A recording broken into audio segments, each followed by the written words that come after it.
এত এত ভোকাবুলারি শিখি, মাথায় থাকে না, মনে থাকে না, আর এক্স্যাক্টলি কয়টা ভোকাবুলারি শিখবো। তুমি ভোকাবুলারি শেখার এটাই মজা যে যত পড়বা তত ভুলে যাবা। এভাবে না শিখলে আসলে ভোকাবুলারি যদি ভুলে না যাও তার মানে তুমি জানোই না।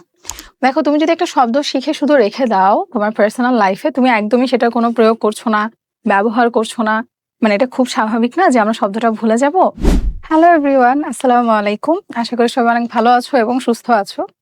তো আমার মনে হয় যখন আমি ক্লাস নেই অথবা যখন তোমাদের সঙ্গে পার্সোনালি ওয়ান টু ওয়ান কনভারসেশনও করি, তখন তোমরা এই প্রশ্নটা প্রায় সময় জিজ্ঞাসা করে থাকো যে আপু এত এত ভোকাবুলারি শিখি, মাথায় থাকে না, মনে থাকে না, আর এক্স্যাক্টলি কয়টা ভোকাবুলারি শিখবো। তো আজকের ভিডিওতে আপু মূলত তোমাদেরকে হেল্প করার ট্রাই করব যে কিভাবে আমরা ভোকাবুলারি গুলো মনে রাখতে পারি। সো নর্মাল আমরা ভোকাবুলারি বলতে কি বুঝতেছি, যে শব্দ ভান্ডার, যে যতগুলো শব্দ পড়ছি ওগুলো সবগুলো আমাদের মনে আছে কিনা, মনে রাখতে পারছি কিনা, সেটাই তো, তাই না? তো প্রথমে আমরা যেটা করব, ভোকাবুলারি আমরা শিখবো কোথা থেকে। একটা জিনিস হচ্ছে কি, তুমি যত বেশি রিডিং পড়ার অভ্যাস করবে তোমার কিন্তু ভোকাবুলারি তত বেশি শেখা হবে। ফর এক্সাম্পল, ফর নাও তুমি হচ্ছে তোমার যে ইংলিশ ফর টুডে বইটা আছে, লাইক আমাদের ইংলিশ ফার্স্ট পেপার বোর্ড বই, যেটা যেটা আমরা এক্সামের আগে ধরেই টরেই না, ওই বই থেকে তুমি যদি রিডিং পড়ে লাইন বাই লাইন দেখো যে এখানে কতগুলো শব্দার্থ আছে, ভোকাবুলারি আছে, সেগুলোর অর্থ তুমি নোট করে ফেললা, ঠিক আছে?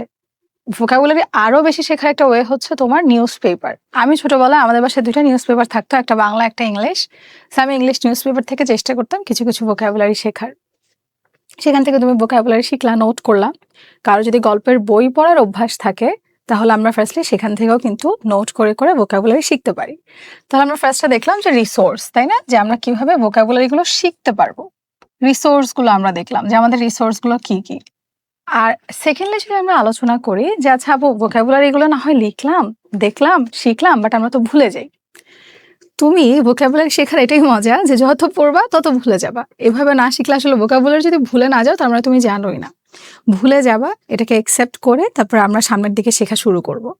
তাহলে ভুলে যখন যাবো আপু, শিখে লাভ কি?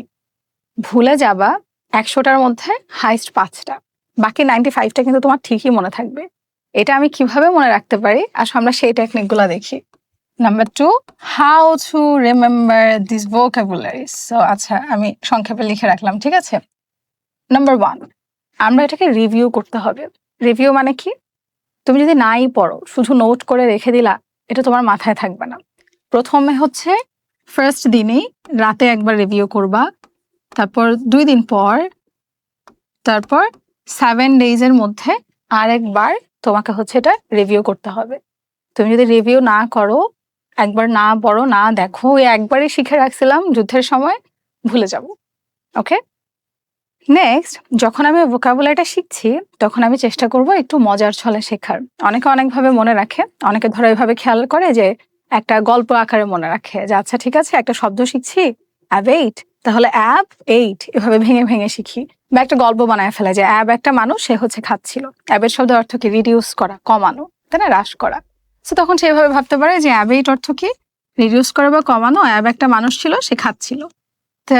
এভাবে আমি মনে রাখলাম, যখন সে খাচ্ছিল খাবারের পরিমাণ কি কমে যাচ্ছিল, তো এই যে কমে যাচ্ছিল, হ্রাস পাওয়া, এটাই হচ্ছে হ্যাবিট। ওকে, তুমি এভাবেও মনে রাখতে পারো। অনেকে হচ্ছে আবার মনে রাখে ওই যে উপসর্গ, আমরা বাংলায় পড়েছি না, প্রিফিক্স সাফিক্স দিয়ে, যে অ্যাব দিয়ে যা যা আছে সেগুলো সাধারণত কি নির্দেশ করে এভাবে। অনেকে আবার মনে রাখে, যেটা আমার কাছে খুবই মজা লাগে, শব্দের উৎপত্তি দিয়ে, যে শব্দটা কোথা থেকে এসেছে। ধরো ডেট্রয়েট, হ্যাঁ, ডেট্রয়েট, তাহলে রয়েট শব্দটা কোথা থেকে এসেছে? ডেট্রয়েট শব্দের অর্থ হচ্ছে স্কিলফুল। হ্যাঁ, তো বলছি রয়েট কোথা থেকে এসেছে, এটা কোন দেশি শব্দ, এটা মানে কি বোঝাতো? এই যে আমরা এভাবে শব্দের উৎপত্তি স্থল থেকে শব্দ শিখছি, এভাবে কিন্তু আমরা কি করতে পারি, শব্দগুলো সহজে মনে রাখতে পারি। তাহলে তোমার জন্য যে স্কিলটা কাজে আসে, তোমার জন্য যে টেকনিকটা তুমি কাজে লাগাতে পারো, যেভাবে তুমি মনে রাখতে পারো, কেউ তুমি শব্দ গল্প আকারে শিখো, ছন্দ আকারে শিখো, অথবা তুমি হচ্ছে তোমার উৎপত্তি দিয়ে শিখো, যেভাবে তোমার সুবিধা।